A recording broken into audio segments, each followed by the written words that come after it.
आजच्या ठळक बातम्या. जिल्हा परिषद मनपा निवडणुकीची आजच घोषणा होणार. मनसे शहराध्यक्ष पंकज उमासरे यांची अमित ठाकरे यांनी घेतली भेट.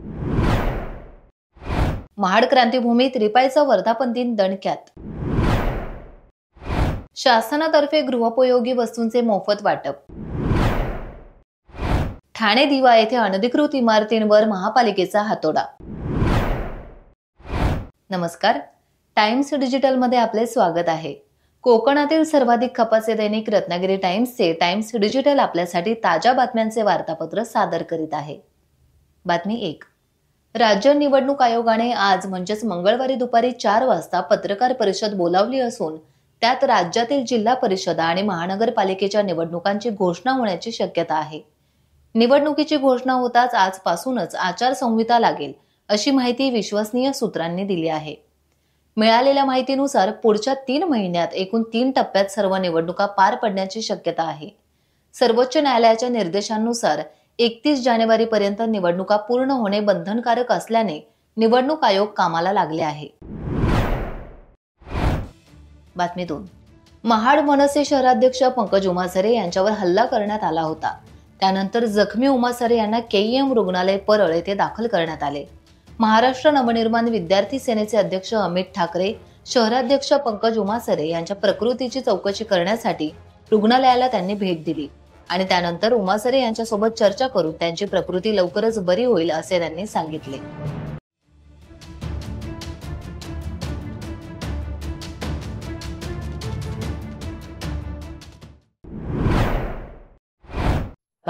महामानव डॉक्टर बाबासाहेब आंबेडकर यांच्या संकल्पनेतील आणि खुल्या पत्रावरील आधारित रिपब्लिकन पार्टी ऑफ इंडिया पक्षाचा वर्धापन दिन रायगड जिल्ह्यातील महाडच्या ऐतिहासिक क्रांतीभूमीत चांदे मैदान येथे भर पावसात दणक्यात साजरा झाला.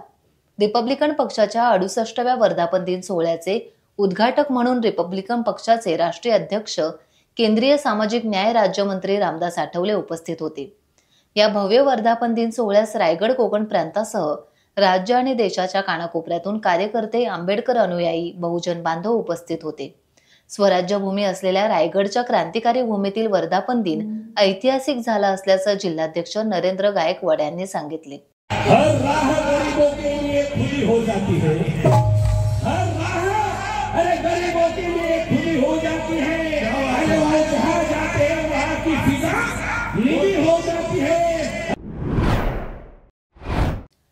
बातमी 4. महाराष्ट्र इमारत आणि इतर बांधकाम कल्याणकारी मंडळाच्या माध्यमातून महाराष्ट्र शासनातर्फे कामगारांसाठी मोफत गृहोपयोगी संच आणि अत्यावश्यक सुरक्षा संच वाटप करण्यात येत आहे. या अत्यंत महत्वाकांक्षी योजनेचा लाभ घेण्यासाठी रत्नागिरी MIDC परिसरात कामगार आणि त्यांच्या कुटुंबियांनी मोठी गर्दी केली आहे. सकाळपासूनच रत्नागिरी MIDCच्या वाटप केंद्रावर महिला आणि पुरुषांची प्रचंड गर्दी पाहायला मिळत आहे. आपल्या हक्काचा संच घेण्यासाठी कामगार बांधवांमध्ये मोठा उत्साह दिसून येतोय. ही गर्दी केवळ तात्पुरती नसून संचाचे वाटप सुरू झाल्यानंतरही ती कायम आहे आणि दिवसभरात यात आणखी वाढ होण्याची शक्यता वर्तवली जात आहे. बातमी 5. उच्च न्यायालयात दाखल असलेल्या याचिकानुसार दिवा प्रभाग समिती क्षेत्रातील एकूण 10 इमारतींपैकी 3 इमारती पूर्णपणे यापूर्वीच निष्कासित करण्यात आल्या होत्या. उच्च न्यायालयाच्या आदेशाप्रमाणे उर्वरित 7 इमारतींपैकी सोमवारी 2 इमारतींवर कारवाई सुरू असताना स्थानिक नागरिकांनी विरोध केला.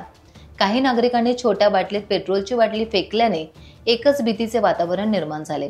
त्यामुळे परिसरात काही काळ तणावाचे वातावरण होते.